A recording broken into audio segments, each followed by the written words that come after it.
Non, nous passons à AB 50. Honorable Godin Pouy, vous avez la parole. Là, c'est un économiste qui va parler. Vous l'écoutez quand même avant de faire vos motions, n'est-ce pas? Godéa Koulabimba. Motion de quoi?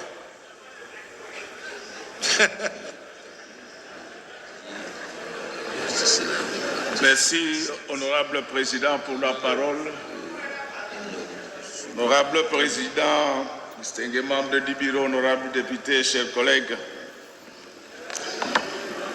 je voudrais d'abord vous les rappeler, parce que vous le savez mieux que moi, que le budget de l'État, c'est le cœur de l'État.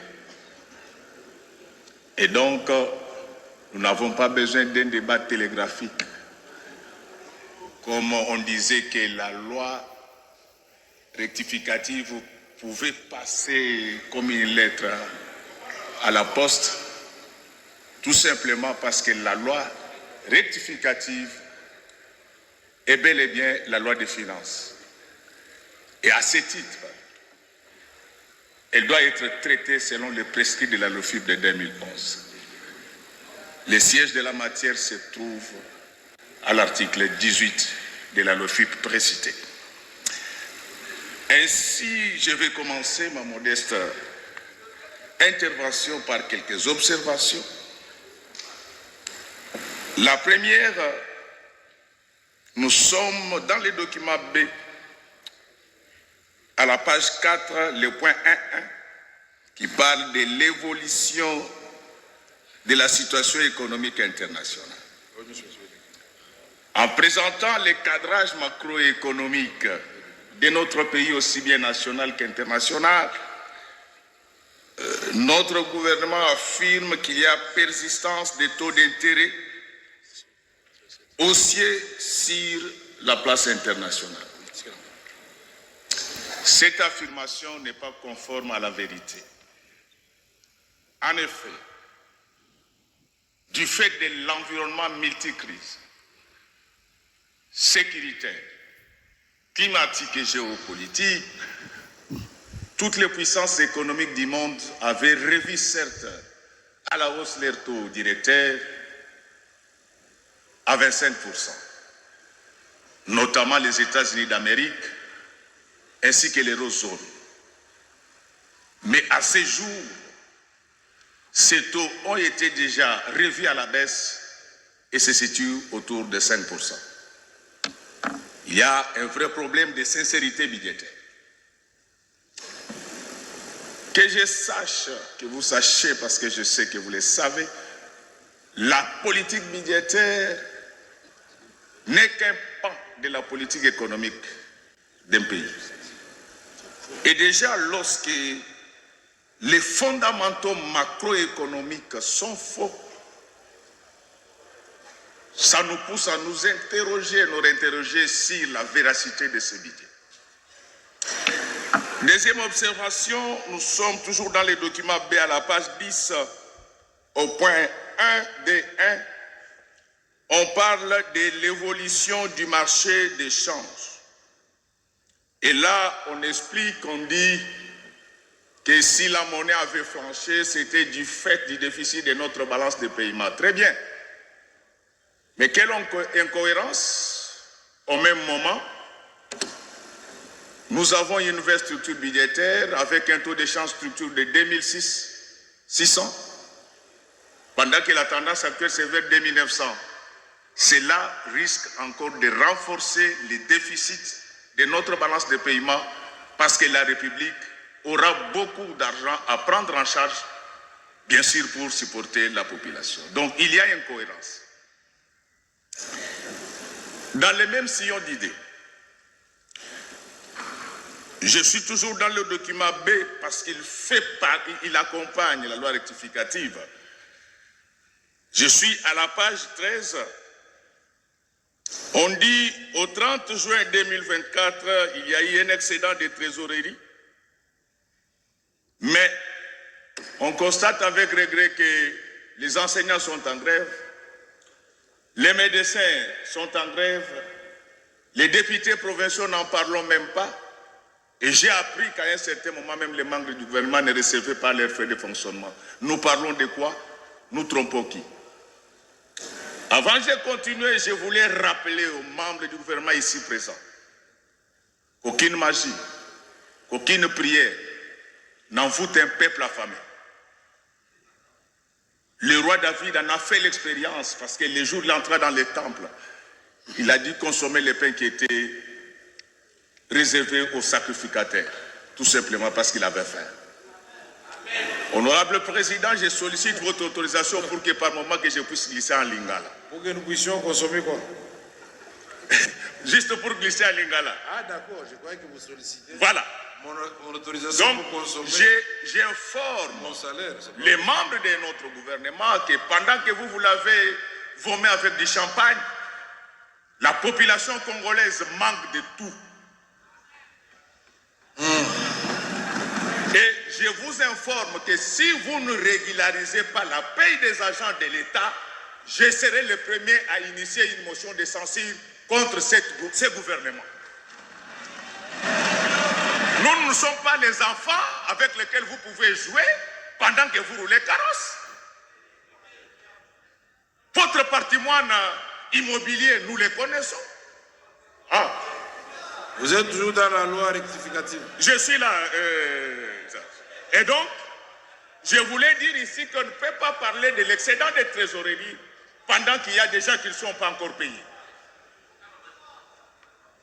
Honorable Président, distingué membre du bureau, honorable député, chers collègues, toujours dans le même document B à la page 14, là, je vous dispense parce que mon collègue Flori Mapamboli a déjà suffisamment éclairé cette lanterne liée à la dette publique. Mais tout ce que nous allons vous demander, c'est que vous allez nous communiquer la liste de tous les bénéficiaires de ce paiement. Nous allons les identifier. Nous allons faire la traçabilité du compte général des trésors jusqu'à la DGI. Nous allons mettre fin à ces audits fantaisistes et sélectifs. Nous allons identifier et les vrais bénéficiaires de ces paiements de dettes, ainsi de ceux qui bénéficient de l'argent que le gouvernement débourse pour la construction des routes. Toujours dans les mêmes documents, nous sommes à la page 21. C'est là où on parle des raisons qui justifient le fait que nous soyons là et nous vous félicitons pour cela. Mais je voudrais savoir ici, ces appuis budgétaires de la Banque mondiale, est-ce des prêts concessionnels? Est-ce des prêts ordinaires? Est-ce un don?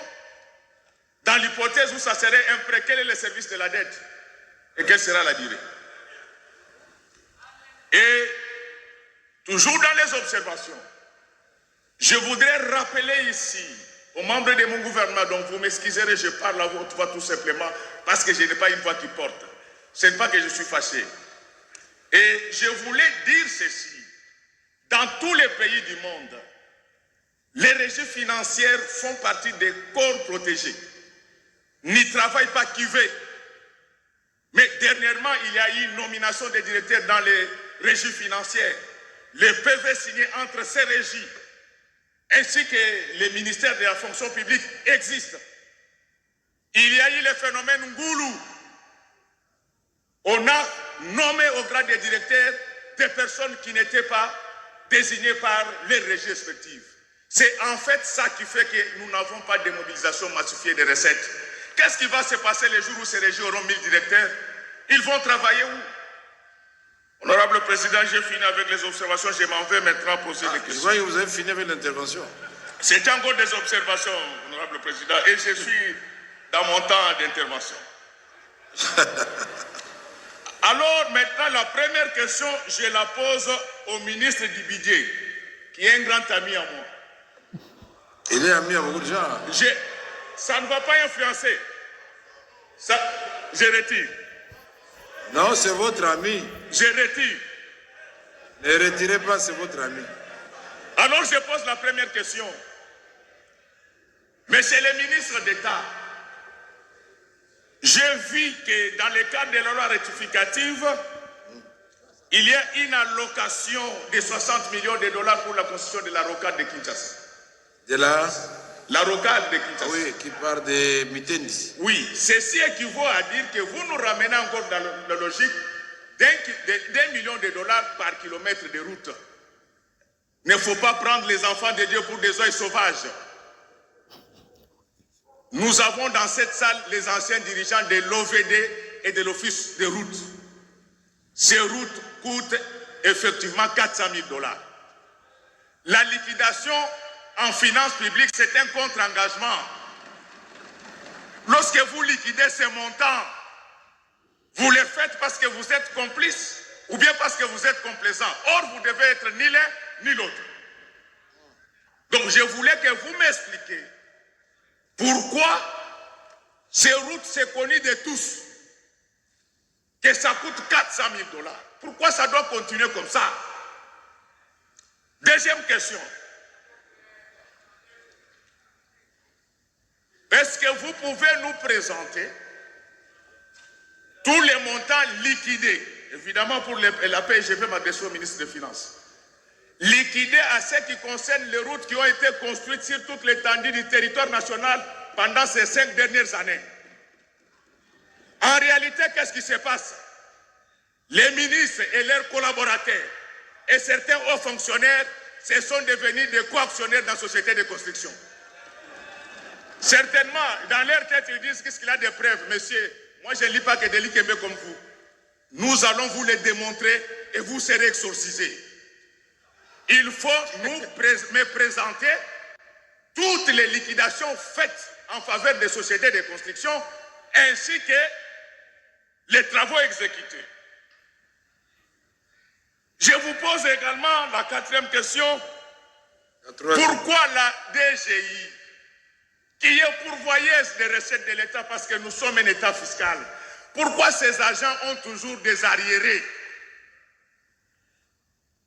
Donc, je comprends bien, cette régie est en train d'évoluer à l'envers, elle ne fait plus de performances, c'est donc quand il faisait des performances, apparemment ça vous énervait.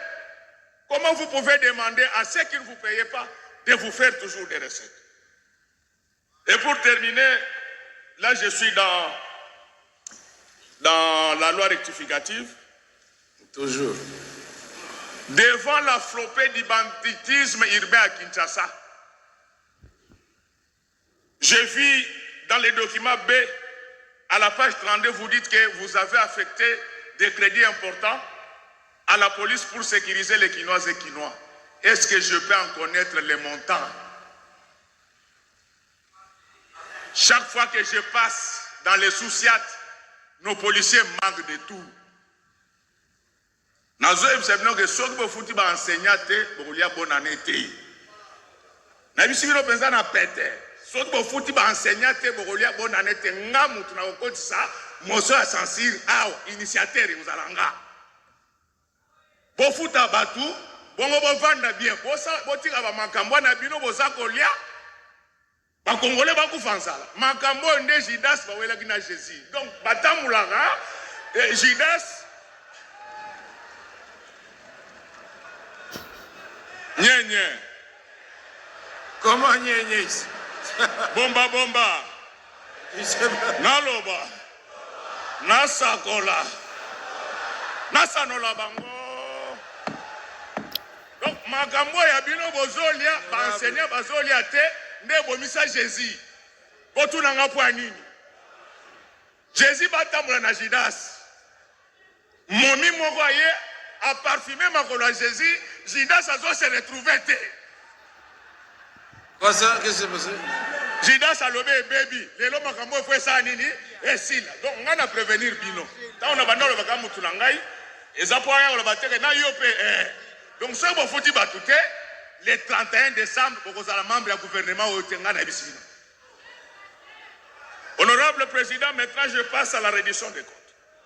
Oh, vous n'étiez pas encore à la reddition? Non. On va faire rapidement alors. Là, je commence par des observations. Je voudrais d'abord rappeler que depuis 1948, les droits économico-financiers est écrit à l'échelle mondiale. Parce que souvent nous entendons les gens qui disent que ce sont eux qui ont rédigé nos lois, messieurs. Alors, mon regret, là c'est le ministre des Finances qui est concerné. Cette reddition des comptes n'est pas rédigée selon les normes de l'OCDE. L'OCDE commande que lorsque vous faites la reddition des comptes dans un État qui n'a pas une monnaie stable, il faut les relever dans la conclusion. Pourquoi? Parce qu'en lisant cette reddition des comptes, ça ne nous permet pas d'avoir la meilleure cartographie économico-financière de notre pays. Tenez, à l'élaboration, les budgets sous examen, les taux d'échange entre les dollars étaient de 2080. En fin d'exercice, on était en 2600. En sociologie, pour comparer deux situations, il faut qu'il y ait une certaine analogie entre elles.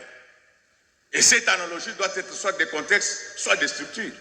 Comment vous pouvez prendre les chiffres qui ont été conçus en un temps où la parité était de 2080 et vous continuez comme ça jusqu'au moment où on est arrivé à 2006 et vous nous parlez de performances de 91% en termes de recettes? En réalité, ces performances, c'est en deçà de 70%. Tout ce qu'on demande, c'est qu'on doit les relever dans la conclusion. Et vous avez suivi pourquoi les gens étaient agités lorsqu'on donnait aussi les taux de dépassement budgétaire. Mais c'est à cause de cette présentation alambiquée. En réalité, tous ces dépassements, ce n'est pas que de la tricherie. Il y a des dépassements qui s'expliquent du fait de l'inflation.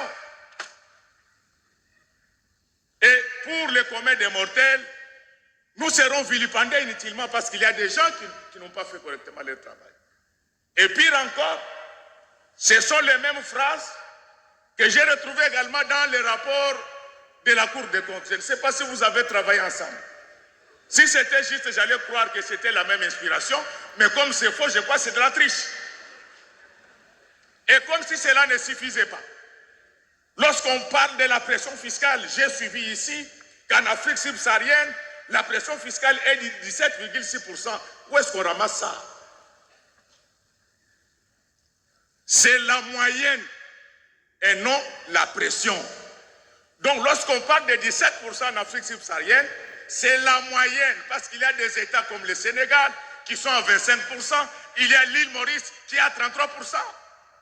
Tout ça, on veut nous faire voir que nous nous rapprochons des réalités de l'Union africaine. Non, ces données sont publiées par l'OCDE et nous savons comment ça se tient.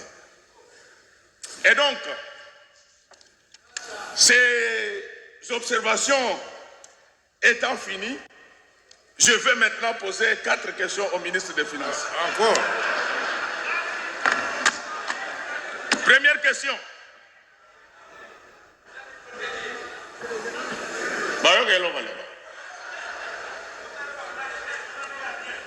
Première question, monsieur le ministre. Quel a été l'apport des entreprises du portefeuille de l'État au budget que nous sommes en train d'analyser en termes de pourcentage?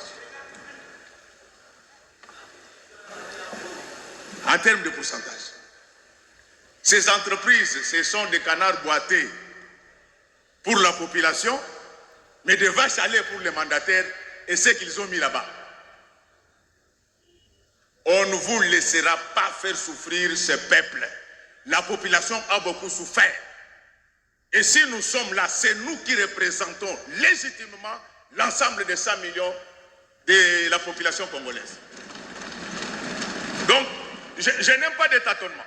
Parce que si vous tâtonnez, monsieur le ministre, ça va déboucher sur une question orale et sur une interpellation. Alors, je le sais très bien, j'ai été président d'un organe de Liban. Voilà. Honorable Godin Boyi. Deuxième question. Honorable président, je pose les 3 questions. Non, je ne vous arrête pas. Ce que je vous demandais, c'est de changer le ton et pas menacer les membres du gouvernement. Merci beaucoup. Merci. On peut vous écouter tout en parlant. Mais merci beaucoup. Merci beaucoup, honorable président. Je l'avais déjà dit que ma voix ne porte pas. Et pour me faire entendre, je dois... Merci. Alors maintenant, je vais faire un effort pour parler comme Monseigneur Monseigneur. Deuxième question, monsieur le ministre. Est-ce que vous pouvez nous présenter les tableaux succincts mais complets de l'évolution des différentes dépenses à la prévision ainsi qu'à l'exécution? Donc les grandes masses, on n'a pas besoin de détails. Troisième question. Monsieur le ministre des Finances, est-ce que vous pouvez me donner la liste complète des primes que touchent la première ministre, les ministres, les DG, les fonctionnaires? Et je suis sérieux. Non seulement que je demande ces listes, je me constitue déjà un aviseur. Je dois m'assurer que tous les bénéficiaires de ces primes ont payé leurs impôts à la DGI au titre de l'IPR. Si cela n'est pas fait, ça va déclencher la motion à laquelle je faisais raison. Honorable Président, j'ai dit et je préfère m'arrêter là.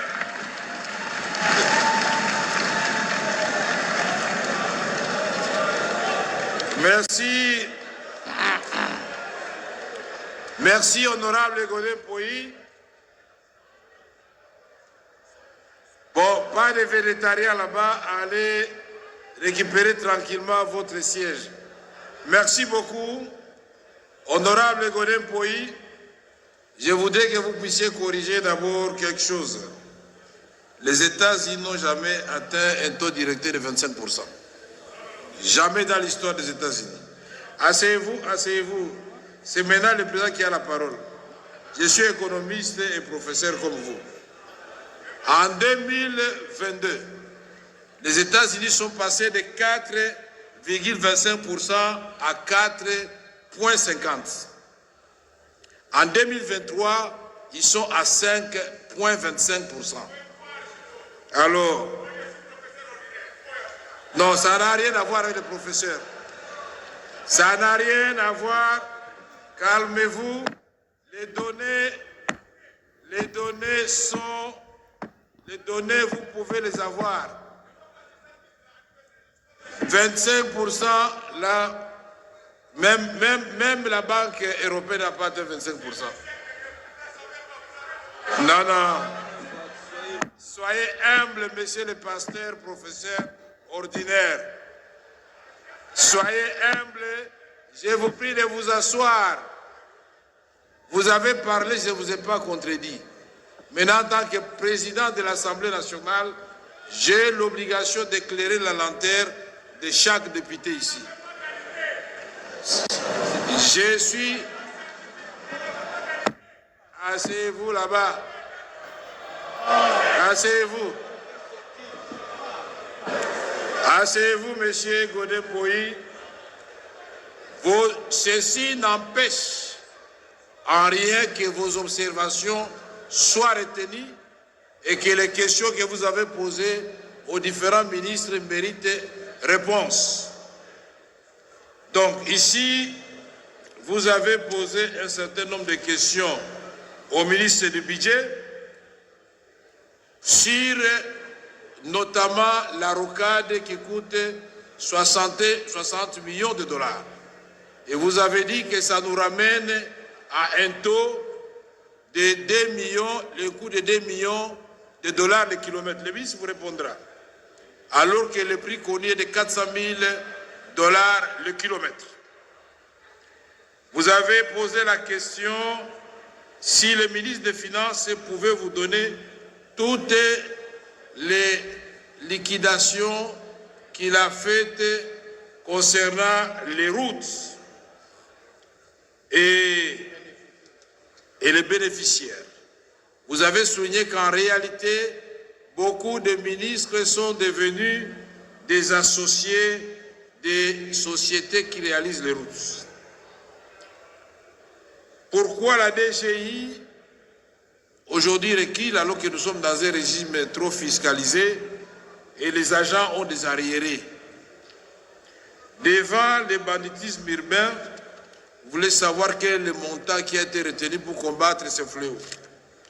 La reddition des comptes, depuis 1948, vous avez dit, ça ne commence pas maintenant, et vous avez posé un certain nombre de questions au ministre des Finances. La première question, quel a été l'apport des entreprises publiques en termes de pourcentage dans les budgets sous examen? Vous avez demandé les tableaux succincts des dépenses en prévision et exécution. 3. Vous avez demandé la liste complète des primes qui touchent la première ministre et tous les mandataires publics, faute de quoi vous vous constituerez en aviseur et que vous allez frapper des déchéances d'une motion l'ensemble du gouvernement. Pour le reste, nous sommes entre scientifiques. Vous allez apporter votre source et je vais apporter la mienne. Ça ne sert à rien de s'énerver, je ne m'énerve pas. Je vous donnerai la parole. La prochaine fois, vous allez indiquer la source et tout le monde va la vérifier. De 25% des taux directeurs aux États-Unis. Même pas